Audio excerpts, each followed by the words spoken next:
अब सुने विष्णु भगवान की गाथा। शरणागति नारायण मिल जाएंगे। एक गांव में एक महापुरुष रहता था।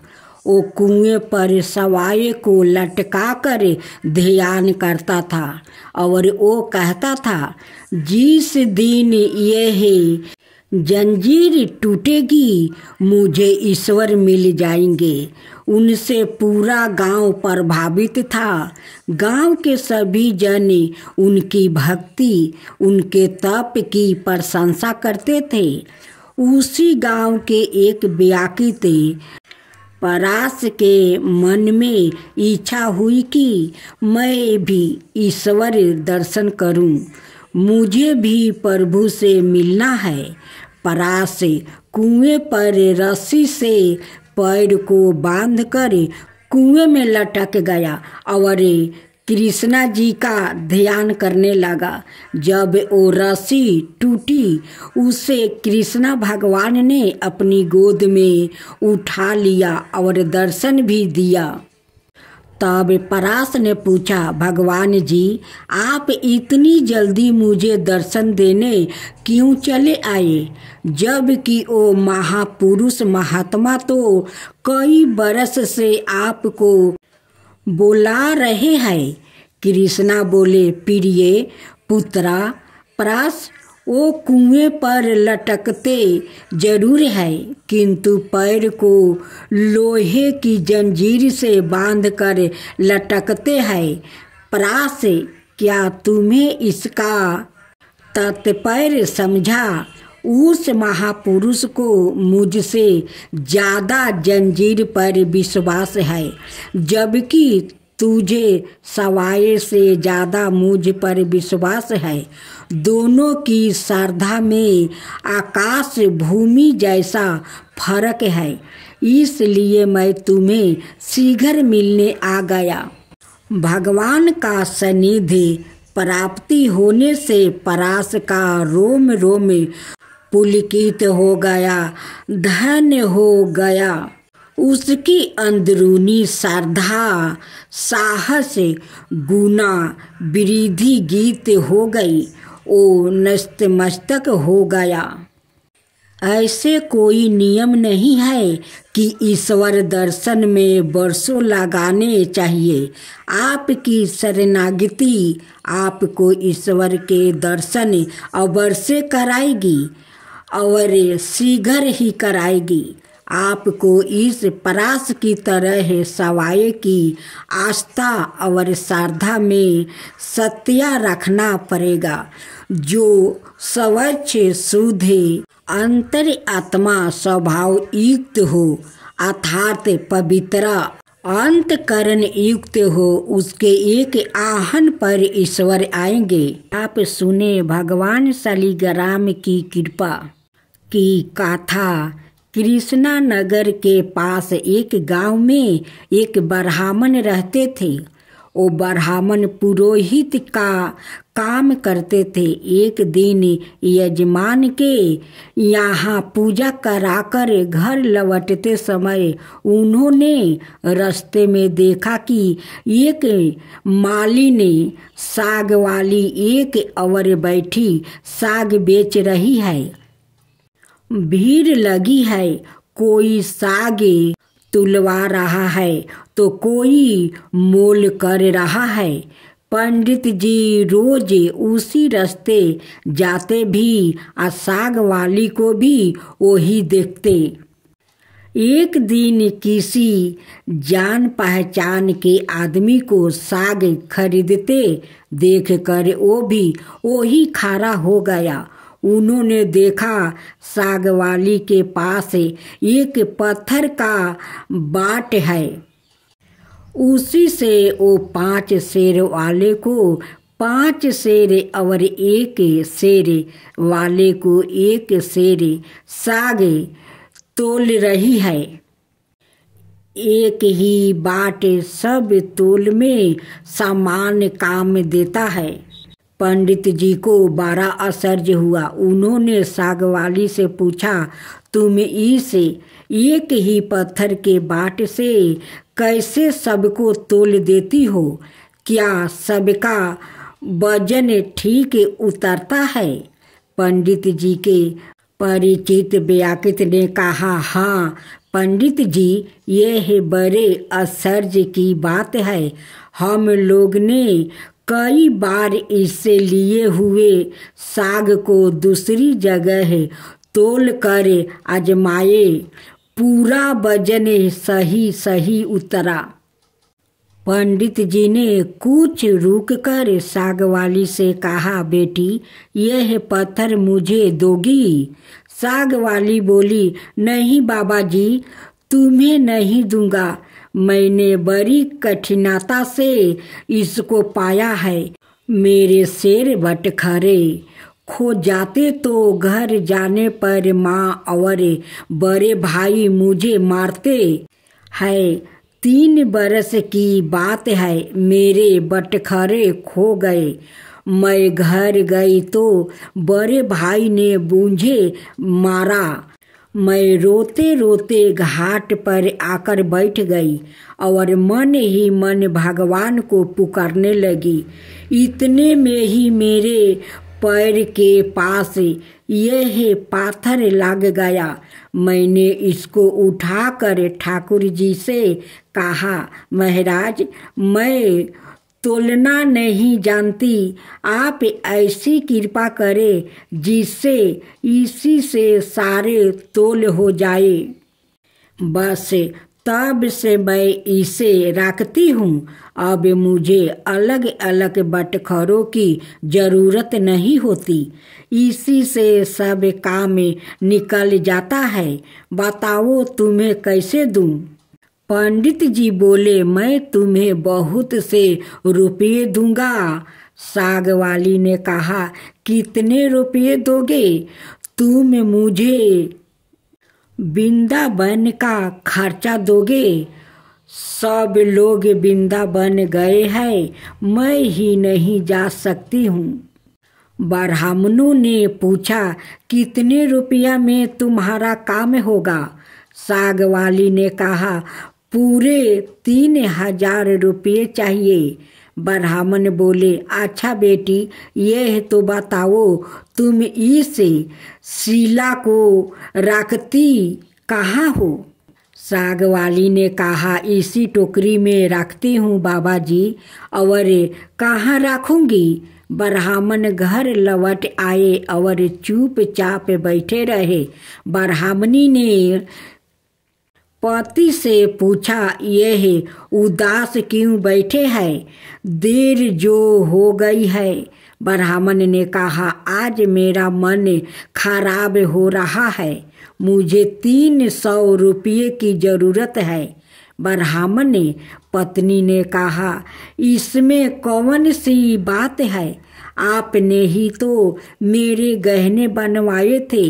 विशेष जरूरत हो तो लीजिए, इन्हें ले जाइए, होना होगा तो फिर हो जाएगा। इतना कहकर ब्राह्मणी ने गहने उतार दिया।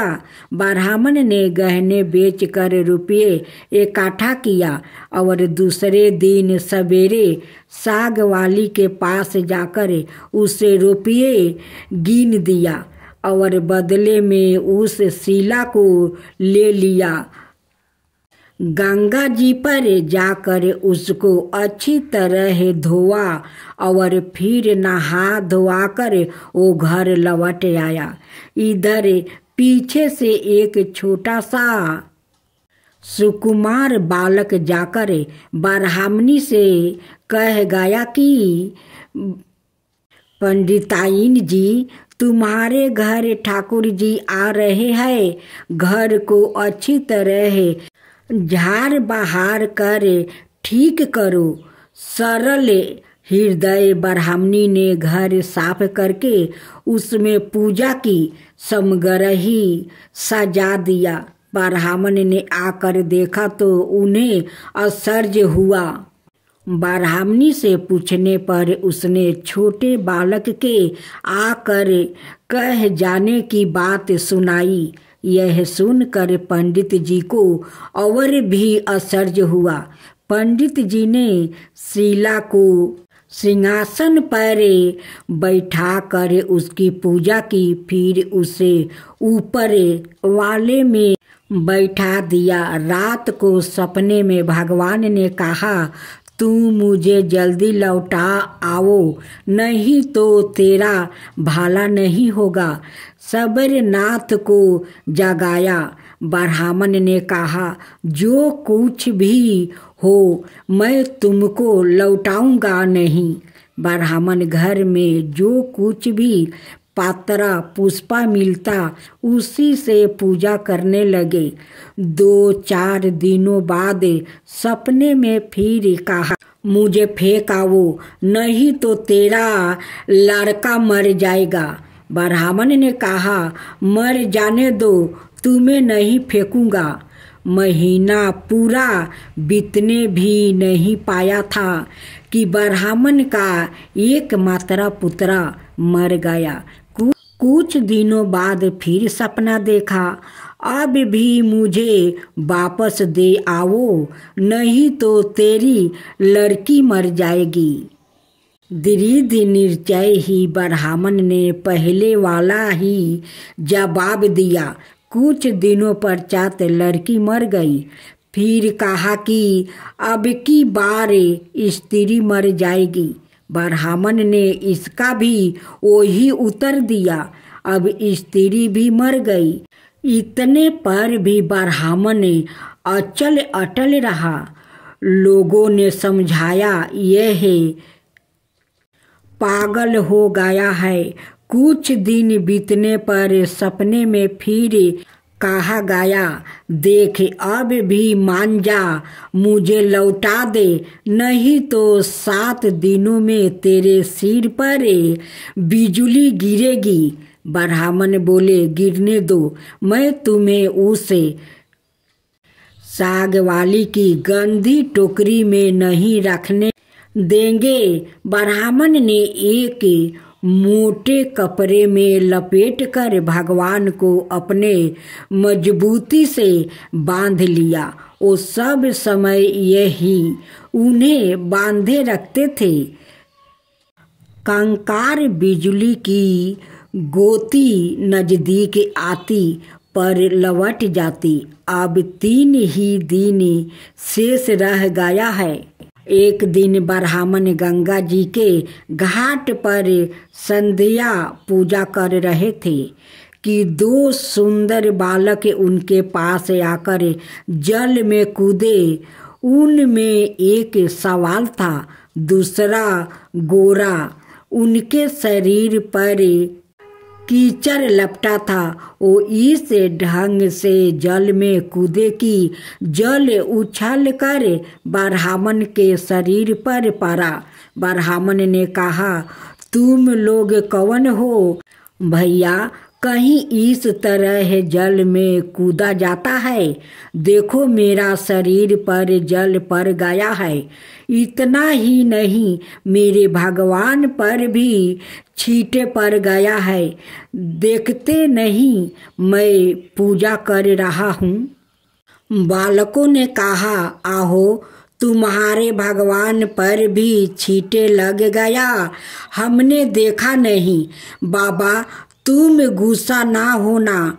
पंडित जी ने कहा, नहीं भैया, गुस्सा कहाँ होता हूँ, बताओ तो तुम किसके लड़के हो? ऐसा सुंदर रूप तो मैंने कभी नहीं देखा। कहाँ रहते हो भैया? यहाँ कैसी अमृत घोली मीठी बोली है। बालकों ने कहा, बाबा हम तो यही रहते हैं। पंडित जी बोले, भैया क्या फिर भी कभी मैं तुम लोगों को देख सकूंगा? बच्चों ने कहा, क्यों नहीं बाबा, पुकारते ही हम आ जाएंगे। पंडित जी के नाम पूछने पर हमारा कोई एक नाम नहीं है, जिसका जो मन होता है उसी नाम से वो हमें पुकार लेते हैं।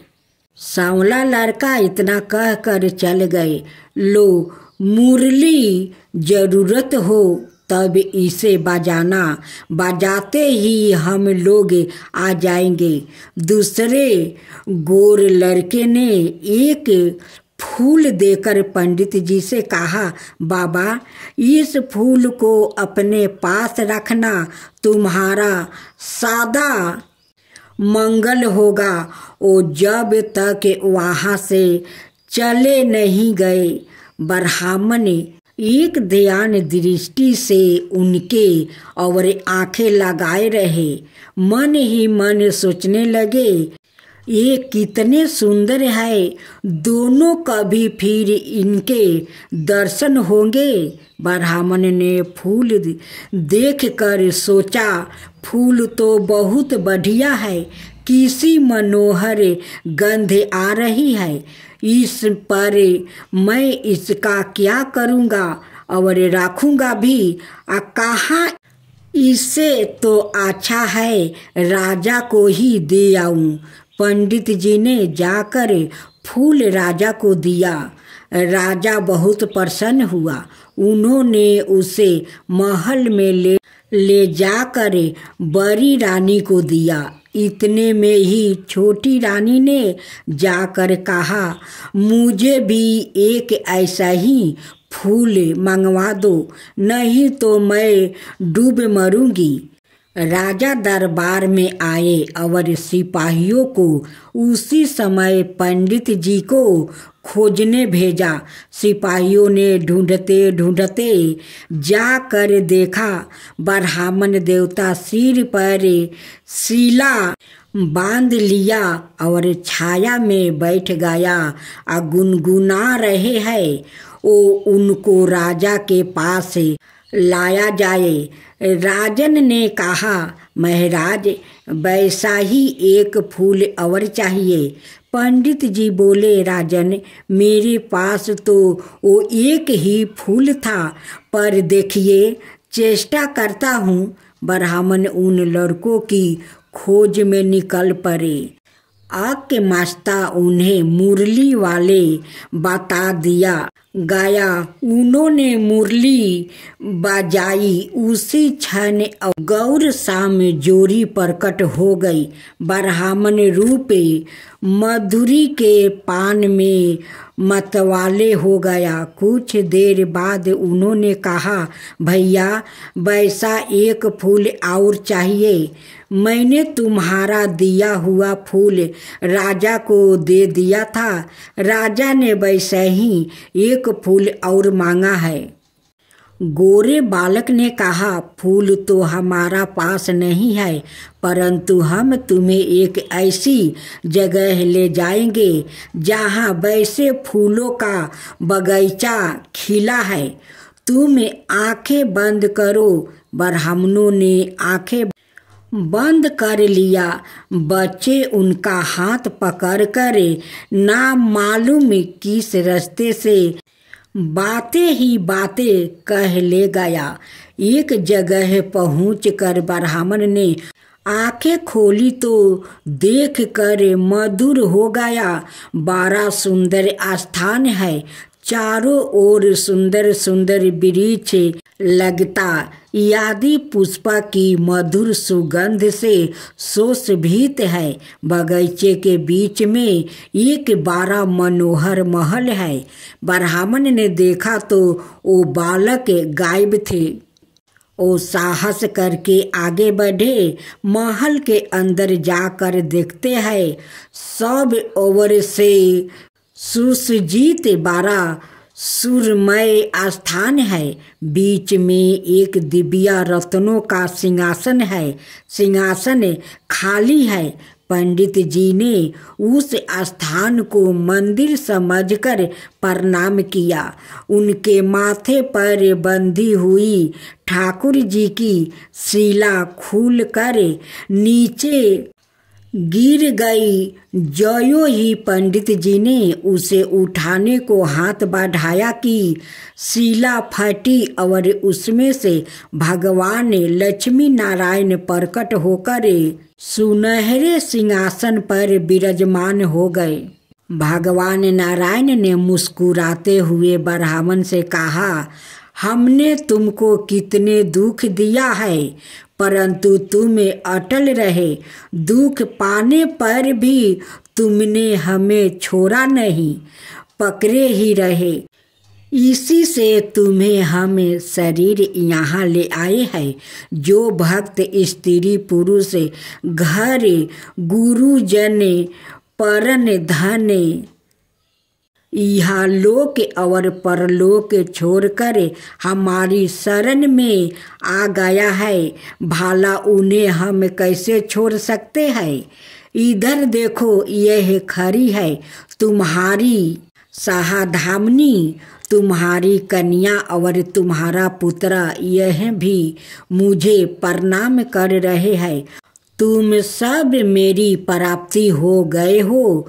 तुम्हारी एक भक्ति निष्ठा से सारा परिवार मुक्त हो गया है।